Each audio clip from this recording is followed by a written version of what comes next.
Looks like match is about to start. We have beautiful Johanna here as one of the assistant refs, Jacob as head ref, and some other people as refs. Looks like maybe Stein. This is NTNUI 1 versus Sagene, that is second seed versus third seed. So this determines which team goes to the finals. It's a very important match. Welcome to the players for the final of the Norwegian Quidditch Championships 2022. Woo! On this corner, we have Sagene.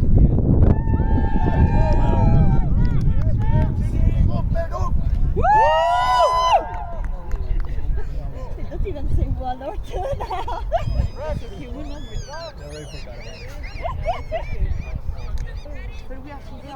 It's like Sagene's bench is so large, but then you realize some of them are injured and can't play. Aww.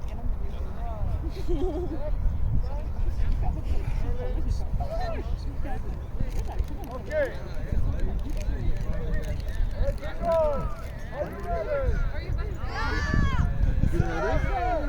Are you ready? The best shout goes to Sagene. Okay, Matthias has a trouble with often doing false starts. He's done it before and now he's finally getting carded for it. That means he has to start in this penalty box. Early start is immediate blue card, no matter what. So here's the blue card. Alright, so the phone has just started with like battery saver. We'll see how long this film lasts. Yeah, it's not right. I would like gas.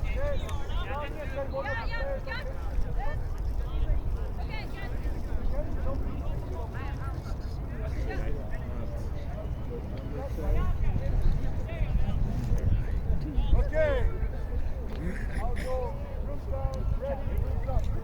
So Sagene had to assign a new frontrunner, Elisabeth, and not so very surprisingly, she lost against Ahmed, who ran in and tried to score. I didn't catch that, but he was beaten for.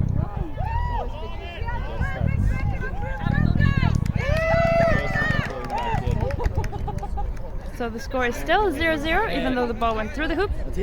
Because no, it wasn't a good goal. Oh. She still has to stay here. Sorry, this was a bit of confusion in the.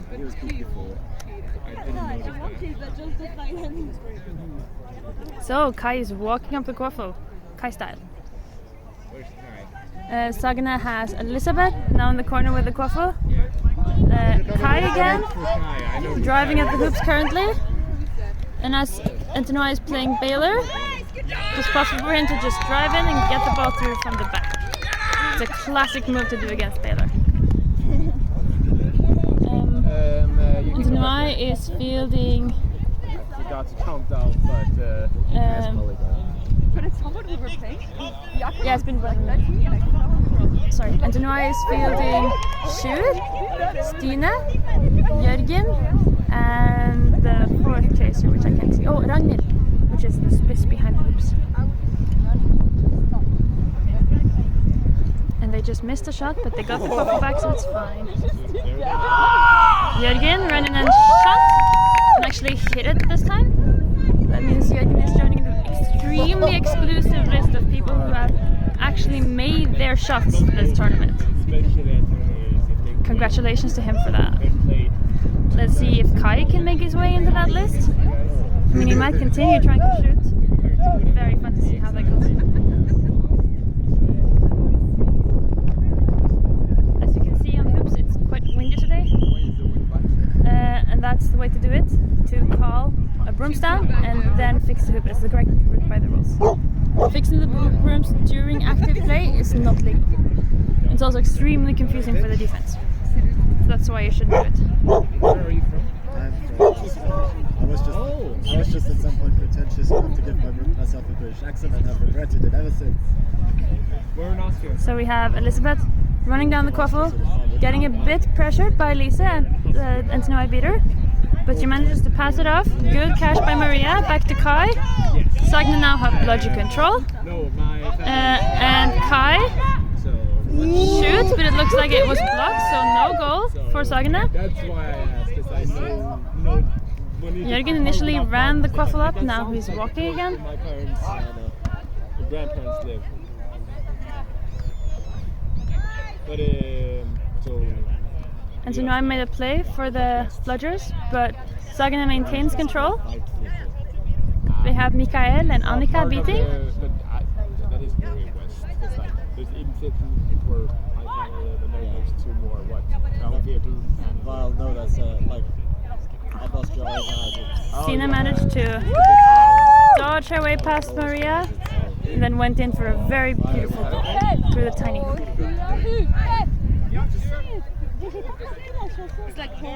Look, Kai is walking up the quaffle. He's walking faster than the head ref though, so it's fine. NTNUI 1 is playing Baylor. That means they have 3 of their chasers just staying at the hoops, covering the hoops, while the keeper, which is currently Shoot, goes out and covers point. But it didn't work so well because Elizabeth almost got past him. She passes the ball off to Maria. She runs a bit back, gets a bit of space. Sagene has control, so they should be able to make a play against this Baylor.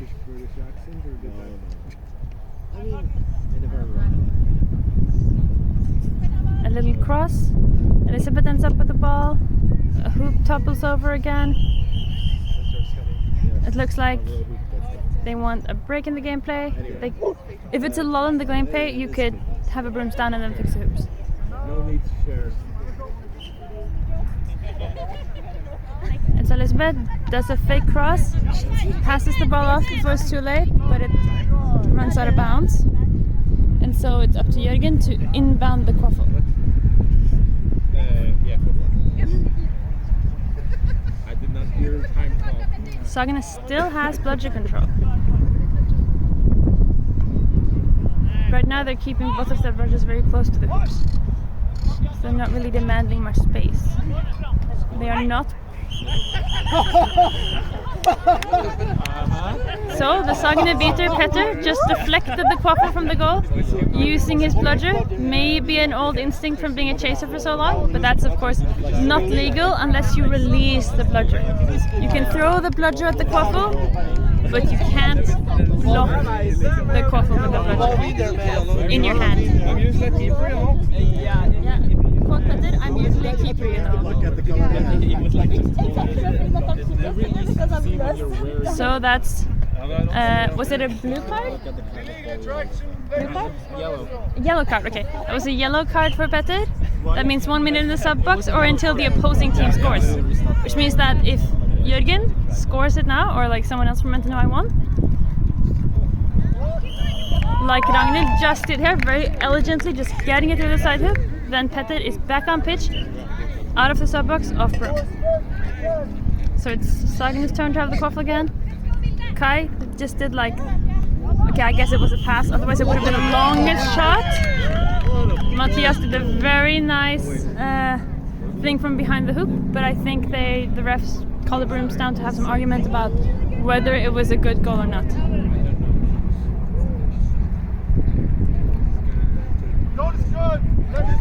So head ref Jacob is calling this a good goal, even though assistant ref Stein disagreed slightly. That's the thing about being assistant ref. Snitch comes on pitch at 17, right? What time? Yes. Yeah, I'll tell you when you need to get on pitch. Okay. I just need to make sure I send you on to the pitch at the right time. Very beautiful pass and goal from NTNUI. See that when Sagene leaves so much space for the opposing chasers, they can just run into one of the side hoops and get a very, not an easy goal, but yeah, very nice goal. What's the time, guys? Please. 6 minutes.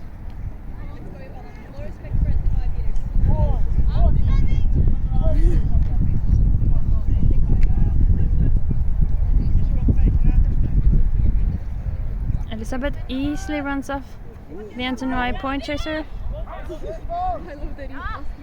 And Matthias again shoots at the hoops. This time it's a contested ball and Stina ends up getting it. NTNUI gets to run a counter, classic 2v1 situation. And as Petter lets Stina go, waiting for the pass, she just scores it. very good job from her. You see how Stina coordinated with the other chaser? Was running across the pitch with her? Yeah. You need to have a friend in those situations. Oh, I thought Even though, in this case, she could just shoot herself. It's good, 50 to 20. Speaking clearly as that. As the head ref just remarked, the score is 50 to 20 to NTNUI 1. So they're moving out of range unless Sagene really like steps up their game. That looked like a long shot by Kai, and it led to not a turnover, but they lost the quaffle.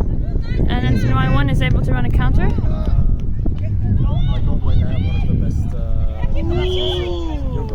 From here by, I think his name is David, very beautifully, going in behind the hoops and just getting it through. But it looks like Kai has the same opportunity to run the counter. He shoots from a bit of distance, so we'll give him that. He was like 2 meters away from the hoop when he threw that ball, and it went through. Kudos to Kai for that.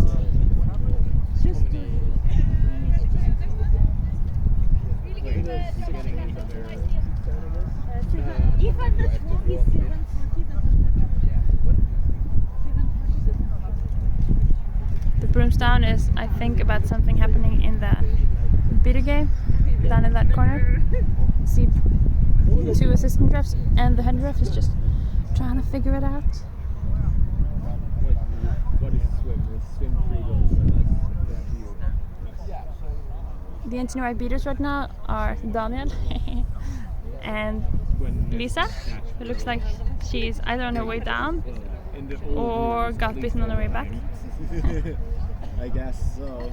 NTNUI requested timeout. I blew the whistle too early without looking at the beater game, so I had to resolve the situation first. The timeout NTNUI, time check. Okay, so 7:47. Yeah, anything else? Yeah, so I was asking, you signed for a goal from Sagene, or? Goal is good. Score is 60 to 30.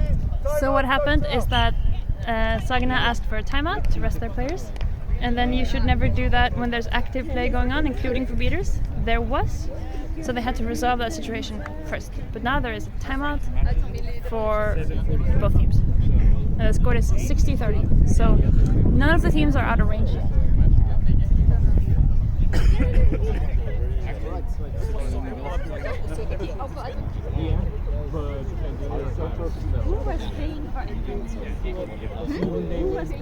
Victor was asking. I mean, either way, we're going to play against the Tides. Also have less subs.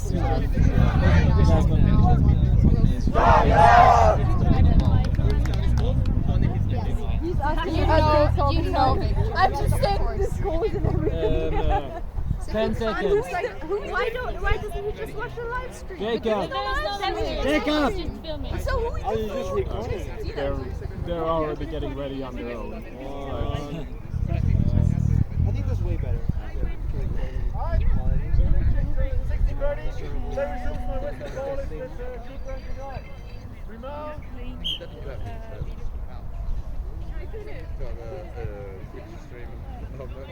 So we have Dina now from NTNUI 1 with the quaffle.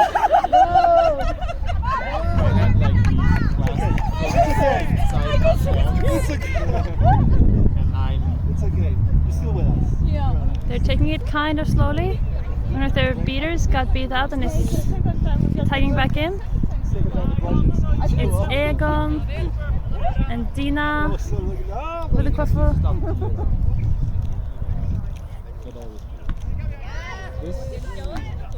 They really don't want to solve it to have 3 points. Dina got beat and then made what was maybe a pass but ended up losing the quaffle. So now there's Johanna from Sagene walking up the quaffle. They're subbing in Sagene as keeper. As I've said before, he's a fast little fella, which might help drive against the bailer that NTNUI 1 is practicing. Amund, du har lite batteri, men jeg tror det går fint. 9 minutes. Har du et kamera å ta med?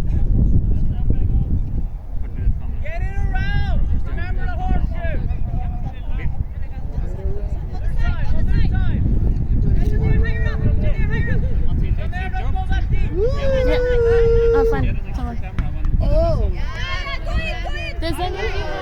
Don't shoot!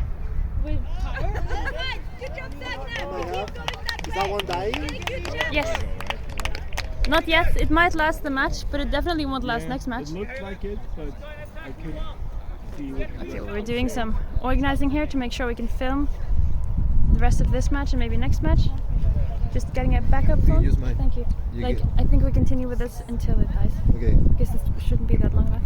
this one you can just press there, and then once again it goes ready. Just 2 times here, pretty much. So, very exciting. Sagene is blitzing against NTNUI. It's so much fun to watch Petter blitz. And then Sagene almost got an uncontested ball at the Sagene hoops. But he was beat as well. NTNUI got their beaters back online. So now shoot again, asking for a pick on the Sagene chaser. Not a very successful pick, but he got some space. Made a risky but awesome pass to Julie close to the hoops. But alas, she was beat by Ivana. Didn't manage to get the goal again. Wait, what's his name again? There, yeah. He's warming up. Yeah. I was just gonna tell him to start warming up, but he worked it out himself. Some warm-up passes in the Sagene offense. Their most experienced players right now are Johanna and Vilde. Sagene just took a shot, but hey, as usual they didn't hit. I feel like the ref might call a yellow if you get enough blue cards, but according to the rule book it doesn't do anything. Like, but if you get Julia again got the ball. Very close to the Sagene hoops. As she threw it away, it deflected off, I think, Ivana's face. And Jørgen's shot was caught by Fredrik, who again, oh, lots of drama here. But it ended up with Sagene getting the quaffle. As I've said before, the score is 60-30. None of the teams are out of range. I mean, range doesn't matter so much anymore because there's overtime. I mean, they're also the team with less players. But it matters somewhat. You know, it's just like, what's the time? 12, almost.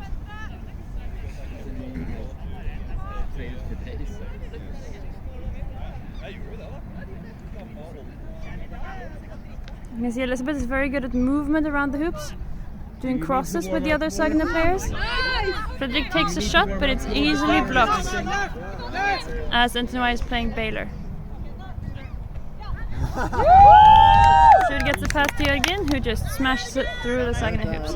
And now NTNUI is out of range. NTNUI won, that is. What's the time? 12:30.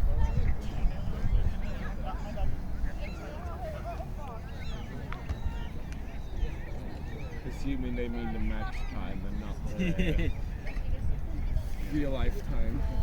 Which is fairly close to 17:30 as well. Or no? Well, it's 4 o'clock, but the match time is 12:50.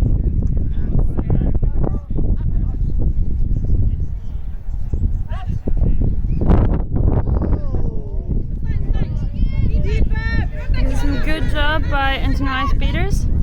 Sagene lost the quaffle, and it's now Jørgen running what looks like a counter.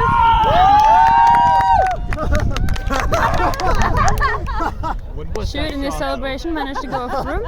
I approve. Use the force. Yes. Scores 80-30.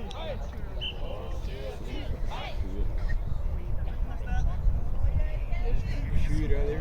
Broke the broom. Yo, it was his room too. Yes. Perfect timing to check the time. 1.5 minutes? You're getting on in about Lise is 3 doing minutes. some nice pressure on the Sagene You're point getting chaser, placed in about but 4. she couldn't stop Fredrik from finally driving in and getting a goal. But alas, Shoot immediately got the counter goal. Waving his arm around like he's crazy. I am so disappointed. Shoot now had to sub. You can speculate whether he was benched for that. Should have been. Yes. Yes. Only I only remember that's 1 minute in between. Yeah. And then I'm like, well, 16 minutes sounds too hard. Yeah. Some contact between Kai and an NTNUI chaser, very close to the sideline, Using my but they managed to get the ball away, but then it must be. and they lost it. Accurate description of how I feel. That's well.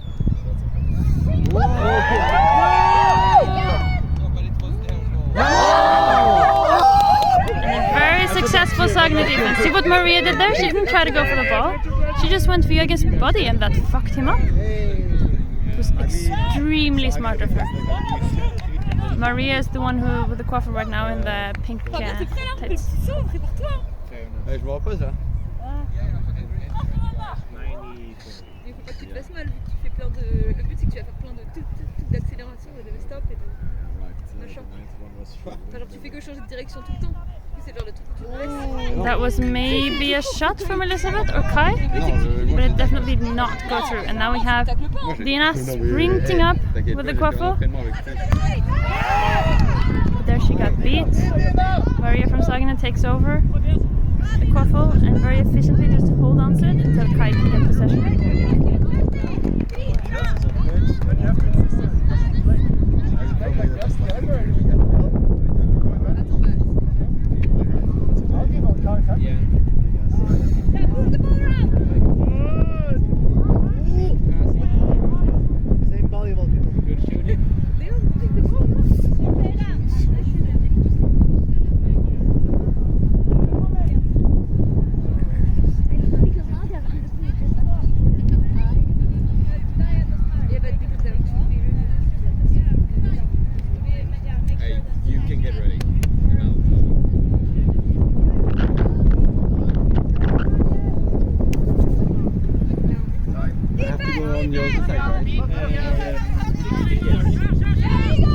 Egan from NTNUI running a counter, but he managed to shoot above the hoop, turning the extensive list of people who have done that. No, yeah. 10 seconds. Almost 17 is getting Good luck. 5, Here we go, man. 4, 3. And now we're starting Stitch on pitch, so we're gonna switch to another phone that actually has a battery. Where's it? Black team get a security. Green team